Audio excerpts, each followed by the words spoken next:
8 చేసుకో, 1 కిలో తీసుకుంటా. అబ్బా కుదరదండి, రేటు ఫిక్స్డ్. ఒకసారి రేటు కుదిరితే రెగ్యులర్ గా నీ దగ్గరే ఖాతా పెడతా. మీరెంత రెగ్యులర్ గా ఖాతా పెట్టినా రేట్ లో తేడా లేదు. అయితే వద్దులే, వెళ్ళు, నేను వేరే చూసుకుంటాను. గొప్ప బేరం దొరికింది రేపు పొద్దున్నే.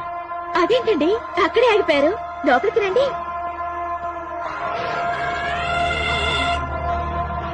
ఏంటే వాడికి నీకు రేటు కుదరటం లేదా? లేదండి.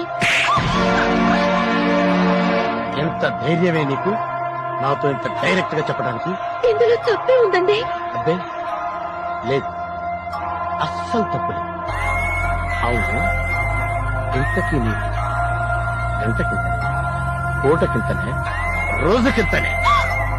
అయ్యో, అదేంటండి మీరు మాట్లాడుతున్న రేటు వంకాయల గురించి? నీ కోళ్ళు డీకోడ్ చేసుకోలేనంత మొత్తంగా అనుకున్నావా? అది ఎన్నాళ్ళు సాగుతుంది